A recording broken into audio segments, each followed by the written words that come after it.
Tuntunan Nabi Shallallahu Alaihi Wasallam, para sahabat dan tradisi masyarakat Arab ketika mengalami sakit penyakit berat.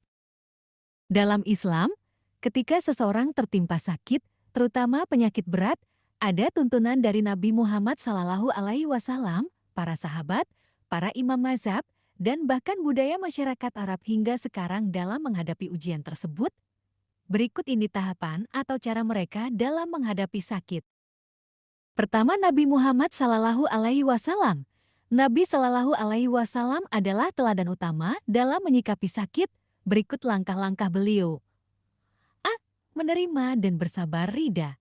Nabi Sallallahu Alaihi Wasallam bersabda, tidaklah seorang muslim tertimpa suatu keletihan, penyakit, kekhawatiran, kesedihan, gangguan, bahkan duri yang menusuknya, kecuali Allah akan menghapus sebagian dosa-dosanya karenanya. Hadis riwayat Bukhari dan Muslim. B. Berdoa dan memohon kesembuhan. Doa yang sering beliau panjatkan, Allahumma rabbana ajibil bas, isifi anta sya'afi, la shifa illa shifa'auka, shifaan la yughadiru sakama. Ya Allah, Tuhan seluruh manusia, hilangkanlah penyakit ini, sembuhkanlah, Engkaulah Maha Penyembuh, tidak ada kesembuhan selain kesembuhan-Mu. Kesembuhan yang tidak menyisakan penyakit sedikit pun. C. Mengobati dengan cara yang dibolehkan Sibin Nabawi. Nabi Sallallahu Alaihi Wasallam menggunakan madu, habatus sauda jintan hitam, bekam, air zam-zam, doa dan ruqyah syariah. D. Tidak mengeluh kepada manusia, hanya kepada Allah, sebagaimana Nabi Ayub berkata, ya Tuhanku, sesungguhnya aku telah ditimpa penyakit, dan Engkau adalah Tuhan yang Maha Penyayang di antara semua penyayang.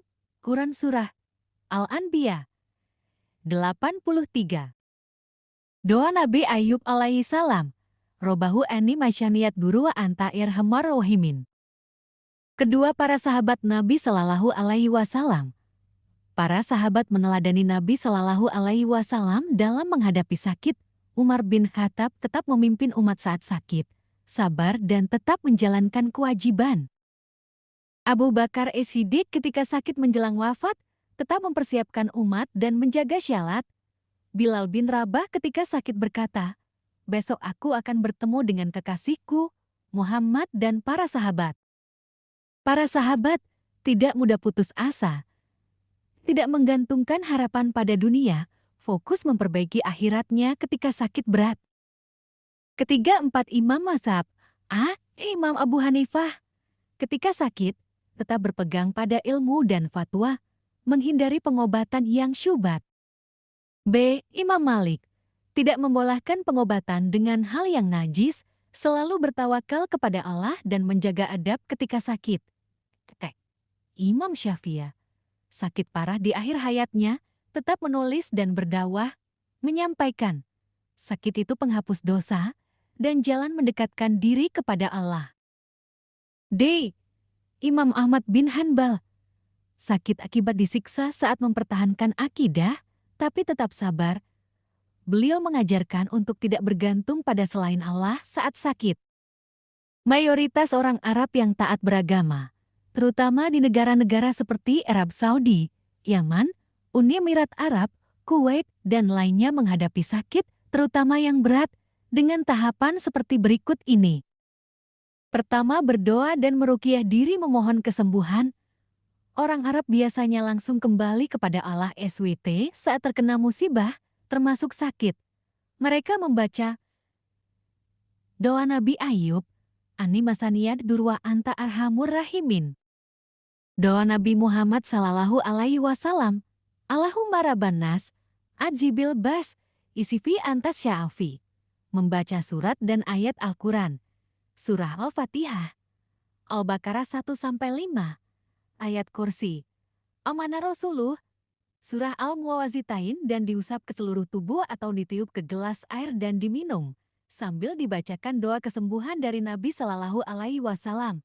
Keyakinan mereka kuat bahwa kesembuhan datang dari Allah. Kedua, berikhtiar dengan Saiben Nabawi mengkonsumsi obat herbal seperti habatus sauda, madu, rempah-rempah, zaitun, air zam-zam, dan lainnya. Ketiga, beristighfar dan muhasabah diri.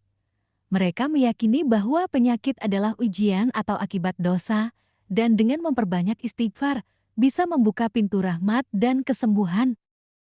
Quran Surah Nuh, ayat 10-12. Maka aku katakan kepada mereka, mohonlah ampun kepada Tuhanmu. Niscaya Dia akan menurunkan hujan, memperbanyak harta dan anak-anakmu. Keempat, bersedekah. Banyak orang Arab meyakini bahwa sedekah bisa menolak bala dan menyembuhkan penyakit. Rasulullah Shallallahu Alaihi Wasallam bersabda, obatilah orang-orang yang sakit di antara kalian dengan sedekah. Hr. Baihaqi. Mereka bersedekah untuk meminta pertolongan dari Allah, terutama dengan niat menyembuhkan anggota keluarga yang sakit. Kelima, jika penyakitnya belum sembuh, mereka berobat ke dokter dan rumah sakit. Meskipun kuat secara spiritual, orang Arab tetap realistis dan ilmiah.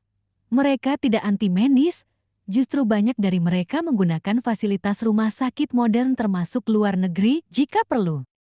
Namun, tetap menghindari pengobatan yang bertentangan dengan syariat, misalnya obat mengandung babi atau alkohol tanpa kebutuhan darurat. Keenam, tawakal, sabar, dan ikhlas. Setelah usaha dilakukan, mereka berserah diri tawakal kepada Allah. Mereka mengimani bahwa sakit adalah ujian, maka itu adalah qadarullah dan pahala sabar sangat besar. Tidak sedikit yang berkata dalam bahasa Arab, Alhamdulillah ala kulli hal. Segala puji bagi Allah dalam setiap keadaan. Tahapan pengobatan jika mengalami sakit berat. 1. Berdoa dan ruqyah mandiri. Ini langkah pertama dan utama. 2. Berikhtiar dengan obat herbal. Saibin Nabawi. 3. Istighfar membersihkan diri dan hati. 4. Sedekah menarik rahmat dan menghindari musibah. 5. Berobat ikhtiar nyata sesuai syariat. 6. Tawakal dan ikhlas menyerahkan hasil pada Allah. Kesimpulan, baik Nabi Shallallahu Alaihi Wasallam, para sahabat, para imam mazhab, hingga masyarakat Arab sekarang yang religius, memiliki pola yang sama ketika sakit. 1. Sabar dan ridha atas takdir Allah. 2. Berdoa dan meminta kesembuhan dari Allah. 3. Menggunakan pengobatan yang halal dan dianjurkan. Keempat, menjauhi keluhan berlebihan kepada manusia. 5. Menjadikan sakit sebagai penghapus dosa dan jalan menuju taubat. 6. Meningkatkan ibadah dan persiapan menuju akhirat. Selain itu, masyarakat Arab yang religius melakukan 6 tahapan pengobatan yang telah disebutkan sebelumnya. Sahabat, demikianlah seputar ulasan tentang pengobatan Islami. Jangan lupa memberi tanda like, subscribe dan share agar semakin banyak memberi manfaat. Sampai jumpa.